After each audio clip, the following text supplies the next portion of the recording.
Welcome everyone, the much anticipated Dragonflight Priest talent trees are out, and in this video, I'll go over what we know and give some initial thoughts to help answer the question, how will the new talent tree affect Holy Priest gameplay in Mythic Plus next expansion? Keep in mind, the purpose of this video is strictly to have some fun with what we know so far. All of these talents are preliminary. There is absolutely no way to know how strong or weak Holy Priest will be relative to other healers once Dragonflight goes live. But there are some interesting abilities in this tree, so let's take a look. First things first, here's a quick rundown of how talent trees will work in Dragonflight.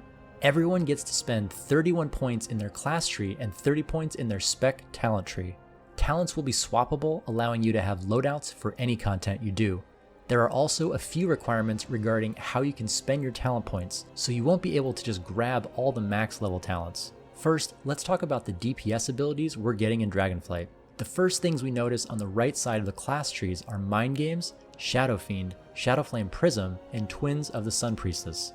None of these effects are new, but being able to add them to our DPS toolkit will be a welcome addition to help shore up the DPS loss of no longer having Boon of the Ascended. In the Holy Tree, we gain some more DPS options with Divine Star, Searing Light, and a new talent, Imperial Blaze, which allows us to cast 3 rapid Holy Fires on a 30-second cooldown. It also allows the Holy Fire dot duration to be extended so subsequent casts of Holy Fire won't be a DPS loss, and this dot will be a DPS increase if used during Power Infusion. The Divine Words talent allows you to dip into damage or healing for an added burst once per minute. I'm a big fan of these flexible talents that give us more on-demand healing or damage depending on what we need. I'd imagine with these aggressive DPS talents, we'd time our Power Infusion to sync up with Mindbender and our 15-second Divine Words damage window. This sounds like it could be a fun playstyle that rewards planning around combining these cooldowns into a massive burst. I'm excited to try it out. Second, let's take a look at the healing implications of the new talent tree. The biggest loss to our healing kit leaving Shadowlands is no longer having access to Flash Concentration. For better or worse, this legendary propped up our healing and synergized exceptionally well with the Resonant Words conduit and tier set bonus. Without Flash Concentration, we'll probably rarely, if ever, cast heal. Flash Heal will take its place as our main direct heal, which introduces a few questions on how we'll maintain high HPS without running out of mana. Luckily, we do have Flash Heal buffs in this tree and several ways to increase our mana conservation and regeneration.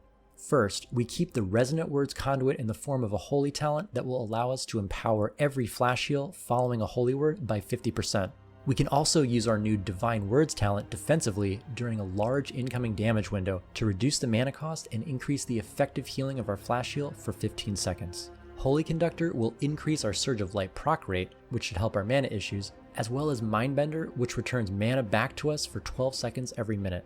All in all, Flash Heal will cost more mana and do less healing, but the added tools might end up offsetting those differences. Here's a look at what I'd run in dungeons today if these trees went live.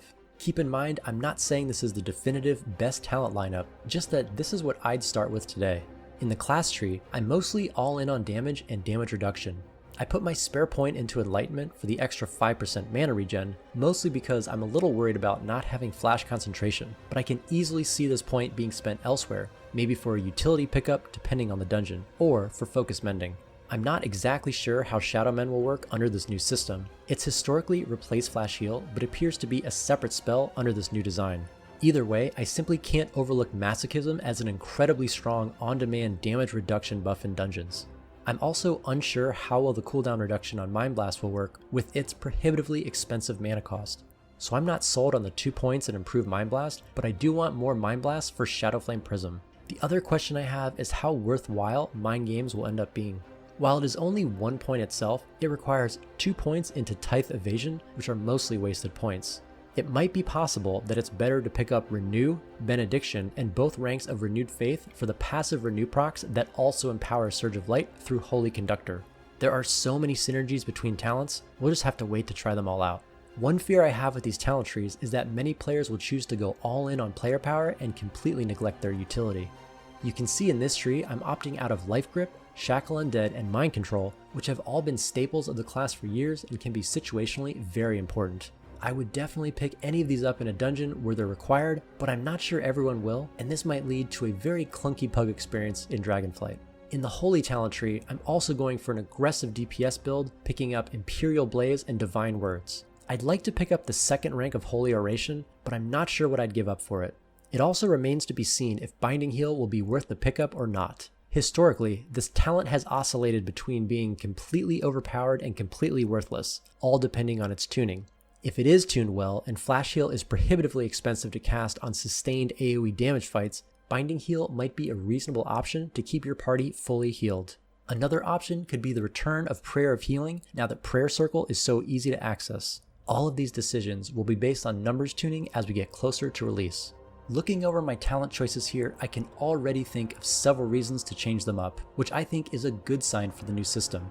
While I'm not completely blown away by these talents, and I would surely like to see some things changed, I can see real promise here and appreciate the effort the devs have taken to remove the time gating from player progression. My motto has always been, please just let me play the game, and this system appears to do that. I've linked the talent calculators in the description below, so show me your builds and let me know what you think of the new system. If you have any questions, don't hesitate to reach out in the comments, through my Discord, or anytime I'm streaming here on YouTube or on Twitch. If you enjoyed this video and want to see more like it, don't forget to subscribe to the channel so you don't miss any of my latest videos.